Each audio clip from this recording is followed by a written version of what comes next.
Where is your counterattack? We are attacking! We are defending! We are counterattacking! Hey everybody, Derek Ritter from Ritterkrieg, and we have post number 123. I was practicing that from Ritterkrieg, and we have a whole bunch of new stuff to tell you about. So first thing is, as you can see, Roads to Rangoon Action Pack number 19, and I'm going to tell you what you get with this. You get 3 Gary Fortenberry style double-sided geomorphic boards, and that is board number 20, 21, and 22. And if you can see in the picture a little bit, 2 of them have a river running through it. Not the movie, but an actual river. So, but this is not the thick river like in boards 7 and 8. This is the thinner 2-hex river that have been in some of the other Fortenberry boards. So you can tell it's going to be Pacific themed. I don't know if all the scenarios are going to be Pacific, but those guys on the front cover sure look like they're Japanese. So looks good. An action pack. They're pretty reasonably priced. I think it's $44 on pre-order sale for it's in the 30s somewhere with shipping included. You don't pay now on my site, so just pre-order it, and when MMP decides to release it to us, we will send you an invoice. You can purchase it at that time if you still want it. So, but reserve your copy for the cheap price. All right, so that's it for that. The precision dice are back in stock. So ever since before COVID or right around COVID, they have been nowhere to be found. Not just for us, but from our supplier over at Battle School, and just in the backgammon world in general. And I have a little story about this. This is what I heard, so if it's true or not. The people who made the backgammon dice got bought out by another company. And that company was based in Las Vegas. And they bought out the company that was making the backgammon dice and the casino dice for the purpose of just making the craps dice, which are 19 millimeter, which are useless for ASL. And they had no interest in continuing the backgammon dice, so they discontinued them. Well, I found somebody who's making them, and he offered me a whole bunch of them at a very, very reasonable price. So I'm passing that price along to you. So they were, when we ran out of stock, I think they were $20 or $25 for a pair. And I know they go on the backgammon stores for around $40 a pair, but we were selling them for about $25 a pair.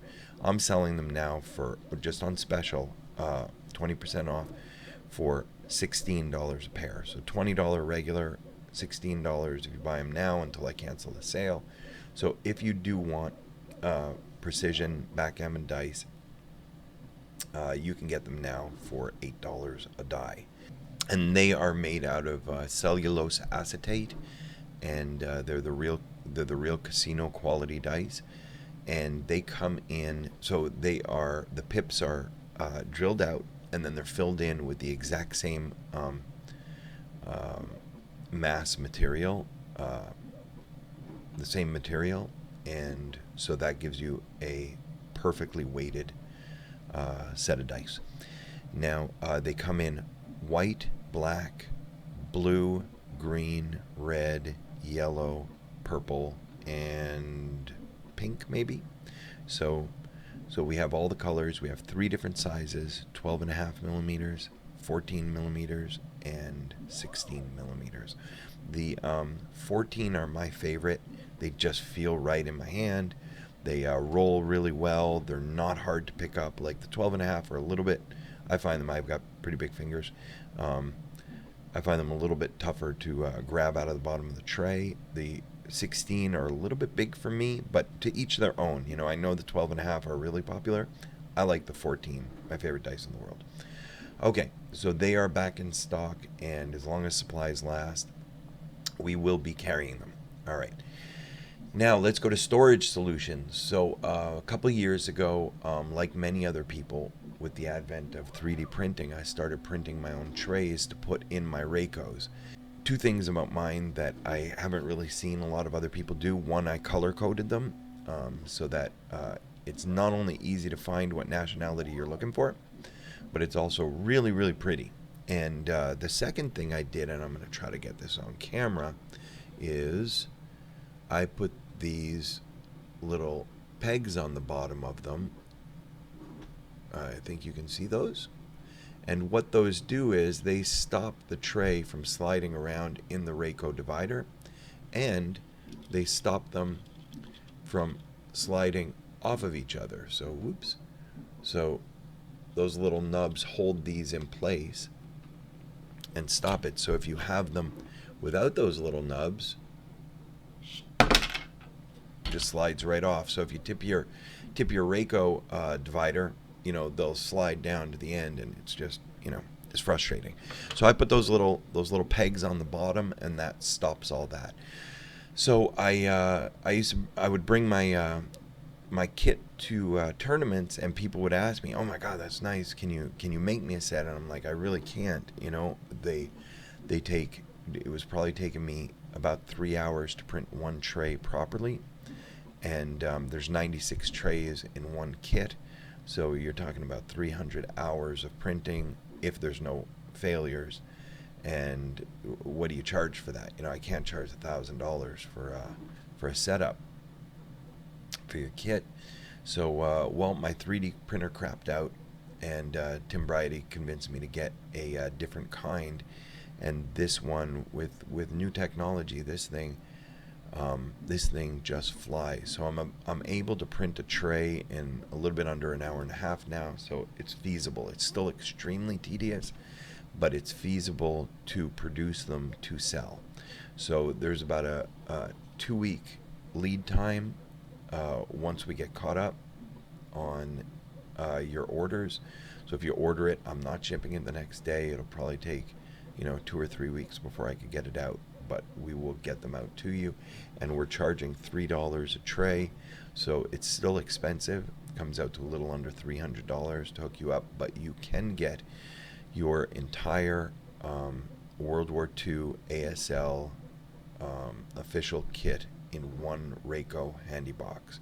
That means all the major nationalities. I'm not sure if you can get, you might be able to finagle away into getting Korea in there as well, but it does cover all your World War II nationalities, so including all your Allied miners and things like that, and your Finns and your Italians and your Chinese and your so I have a breakdown on my page of what you get in what color, and it's customizable. So if you want, you know, if you don't want the Chinese, but you want some black trays for your SS, just to have some conversation points at the next tournament you go to, you know, we can do that too.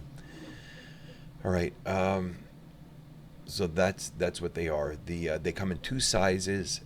They come in well, the trays are the same. The inserts are the same size, but they come for 2 different size counters. So 1/2 inch and 4 5/8 inch for your vehicles.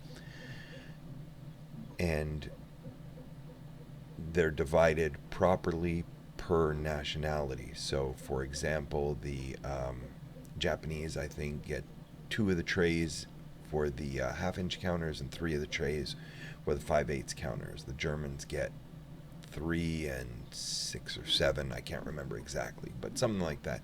So you have enough to cover all your things, and there's enough space there so that every single one of your vehicles is separated by type. So your Panzer IVAs have its own slot, your Panzer IVCs have its own slot, your Panzer IV F1s have their own slot. So it's not like one stack of Panzer IVs. So very easy to find your stuff, and when you're pulling out counters and putting them back away. So, all right, scouting report. Neil Ullin came out with another scouting report. Seems like he comes out with one every couple of days or so. Thank you, Neil, for all the wonderful work you do. You really are helping out the hobby tremendously. I love your videos. If you don't subscribe to Neil, please do. There's there's always something to see, and he does a lot for new players and starter kit players, and trying to get something going with new people, new blood coming into the hobby. So I can't say enough about that.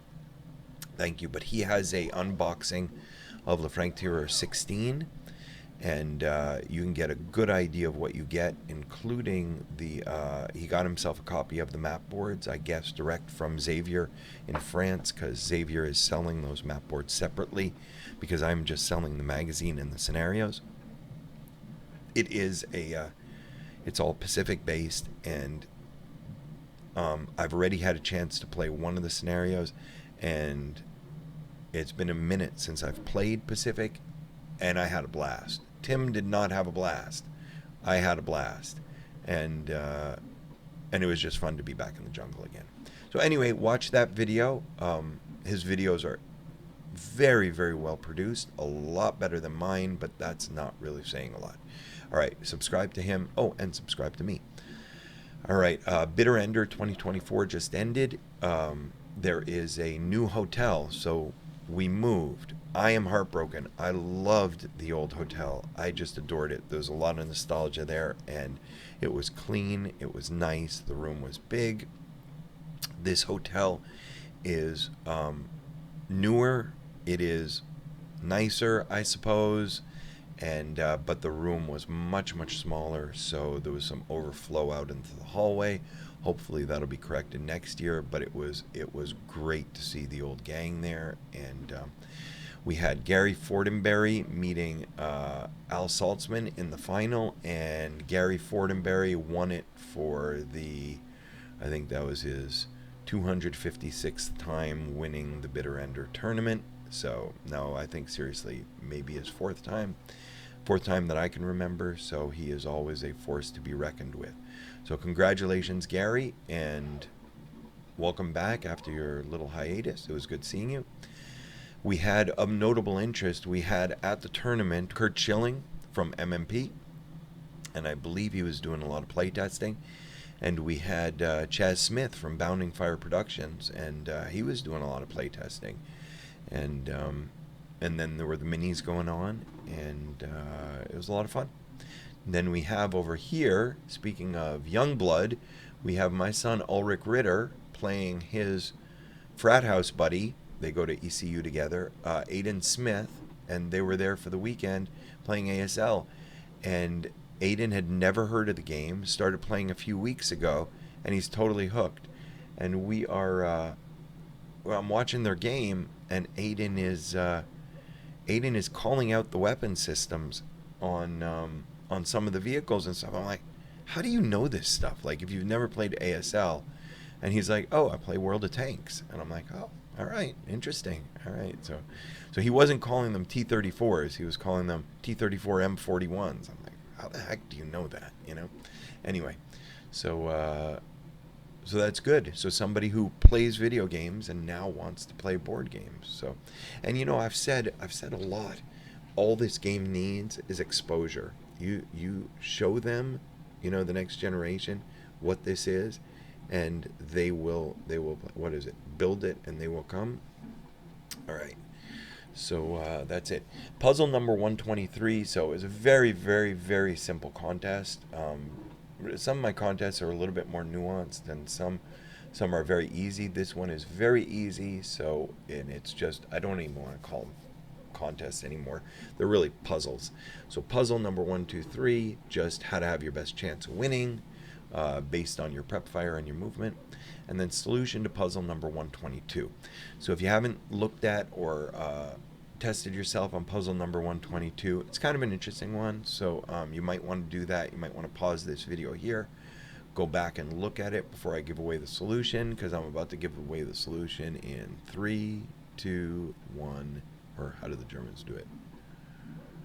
3, 2, 1, 0. Let's give away the solution. So it's knight, NVR is 5. If the Germans lose one more panther, the Germans lose. They have 3 IS, 2 Ms.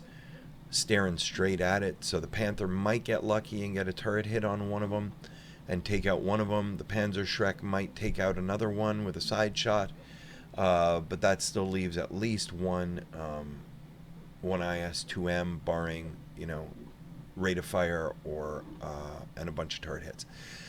So what should the German do? Well, this is what I would do as the German. Because it's a night scenario, I would shoot the Panzerschreck at, nope, not the IS-2M, but at the half track in his own hex.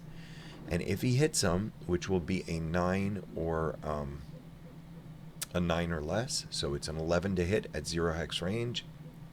And then that goes down to a 10 because small target wreck, and then goes down to a 9 because it's night, so LV.